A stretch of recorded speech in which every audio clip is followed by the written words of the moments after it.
Vamos a hablar de un documental que lleva como título Salamanca 1936, residencia oficial de Franco. El autor, el director de este documental es Ángel García. ¿Qué tal, Ángel? Buenas tardes. Hola, buenas tardes, Ana. Bueno, vamos a contar a los espectadores, la mayoría de ellos ya lo saben, por qué hemos elegido este lugar para empezar.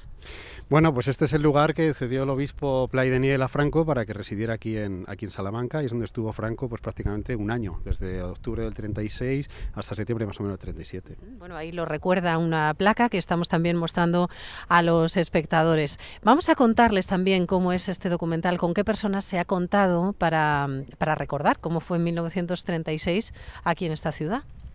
Bueno, hemos tenido la fortuna de contar con los mejores historiadores que han trabajado sobre este tema, quienes han metido en los archivos a investigar, quienes han encontrado documentación que gracias a ellos pues podemos narrar en formato audiovisual nosotros en este documental, ¿no? Está Ricardo Robledo, que es el editor de La salvaje pesadilla, editado por Crítica, y el coordinador, creo, del tomo quinto de la historia de Salamanca.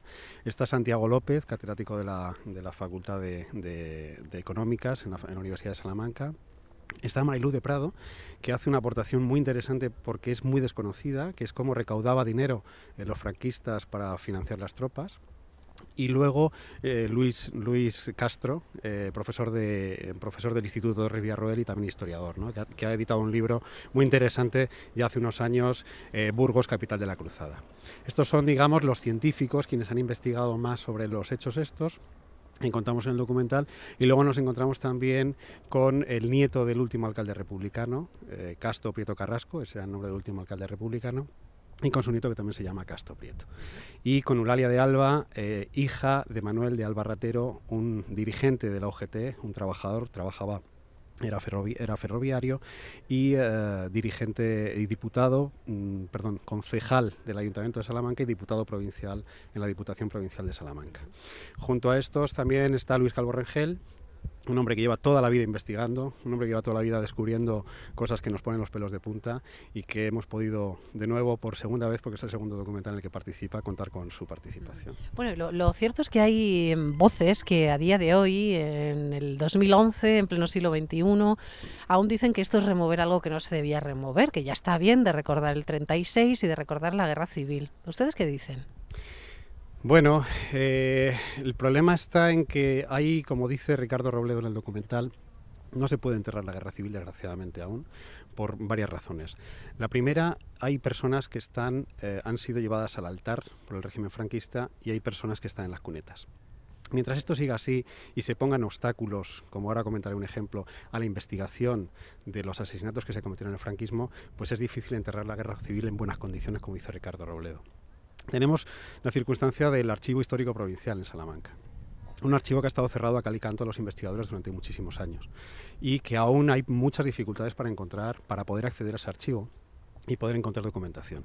Cuando ese archivo abra las puertas, que es lo que tiene que hacer, resulta que encontraremos muchísimas más cosas, ¿no? Es decir, es necesario descubrir la historia de este país, pues por muchas razones, entre otras por justicia, entre otras por recordar a las personas que han sufrido represión, asesinato, han sufrido consecuencias terribles para ellos y para sus familias, y que hay muchas familias que no saben absolutamente nada de sus familiares. Esa es una buena manera de enterrar la guerra civil. Bueno, pues son cuestiones de peso que estamos comentando con el director de este documental. Y bueno, obviamente paseando por Salamanca, que es algo que vamos a hacer en estos próximos minutos, casi por cualquier lugar nos encontramos algún vestigio, algún recuerdo de lo que fue aquella época. Y por ejemplo aquí estamos frente a la catedral.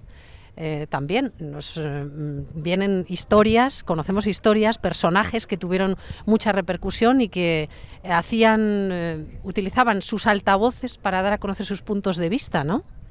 Sí, aparece un personaje quizá muy poco conocido, que es el magistral catedralicio de la catedral, que era quien decía los discursos en la misma catedral, y después, desde aquí, desde la propia catedral, se iba a Radio Nacional, cuando se creó en el año 37, que veremos después, para soltar también los discursos ya a toda la población, a todo el bando sublevado, ¿no? Bueno, aquí estaba justo enfrente, como hemos dicho, del cuartel general, y enfrente, como decimos, era donde lanzaba esos mensajes desde el púlpito en este caso. Y después nos decía desde Radio Nacional que en aquel momento se encontraba también muy cerquita de donde estamos ahora. Si te parece, vamos hasta el Palacio de Anaya.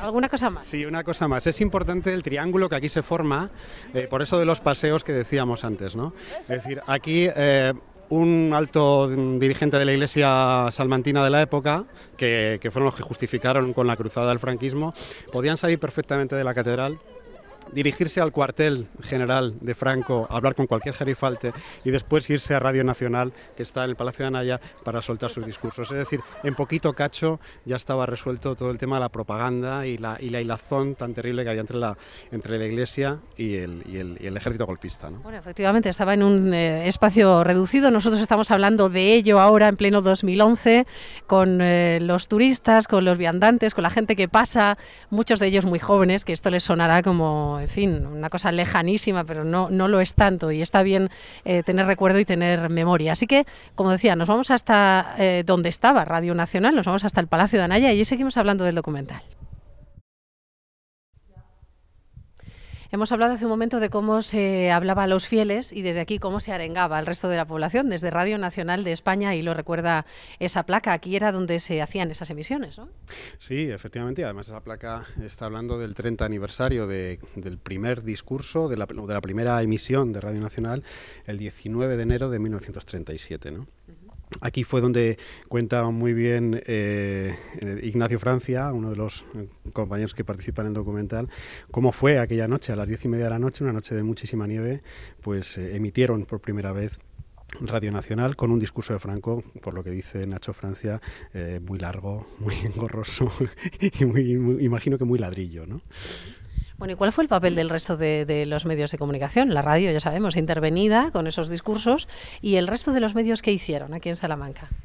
Bueno, tenemos el Adelanto y La Gaceta, ¿no? Los dos periódicos locales. El Adelanto era un periódico liberal, republicano, descaradamente republicano, y entonces cuando estalló el golpe tuvo la osadía de salir el día 19 con un titular enorme diciendo que aquel movimiento de sublevados había caído, ¿no? Se había derrotado, ¿no? Con lo cual eso le costó el cierre. Le costó el cierre y, por supuesto, hubo detenciones, se asesinó al que era redactor jefe en aquel momento del Adelanto y se persiguió y se condenó a muchísima gente del Adelanto. Sin embargo, La Gaceta no, La Gaceta fue presidente de su consejo de administración en estos años Gil Robles, que era el representante de la CEDA, diputado, y se llenó de gente de la CEDA en todos los años anteriores, ¿no? Y una vez que se produce el golpe, pues ya digamos que La Gaceta pues sigue con su mismo ritmo, apoyando un poco a la sublevación, ¿no? El Adelanto, los trabajadores y las trabajadoras del Adelanto estuvieron 8 días, creo, de huelga, a pesar de que había un cierre, pero ellos se mantuvieron la huelga, con lo cual, fueron represaliados tremendamente, ¿no? Y luego ya salió, claro, y se hizo la Falange, fue la que copó todo el Consejo de Administración y de Redacción, ¿no? Bueno, pues así eran las cosas en aquel momento. Son algunos detalles, lógicamente, de este documental 1936, que de qué manera pueden ver los espectadores o de qué manera se va a distribuir, cómo va a llegar a los espectadores potenciales. Bueno, nosotros vamos a hacer, a partir del lunes, vamos a empezar a hacer un reparto en todas las bibliotecas que hay en Salamanca, y lo vamos a llevar también a los centros educativos para que, si quieren utilizarlo, pues esté a su entera disposición. Y si alguien quiere hacerse con un ejemplar, pues el correo electrónico es foromemoriasalamanca@gmail.com, y ahí nos dicen que quieren un documental y nos pondríamos en contacto con ellos. Pues ya lo saben los espectadores, en contacto con ese foro de la memoria en Salamanca. Ángel, muchas gracias por haber estado con nosotros estos minutos hablándonos del documental. También hemos aprovechado para ver algunas de sus imágenes, y te agradecemos, como digo, que nos hayas acompañado en este pequeño paseo por la ciudad de Salamanca, recordando aquella época. Gracias. Gracias a vosotros, un placer.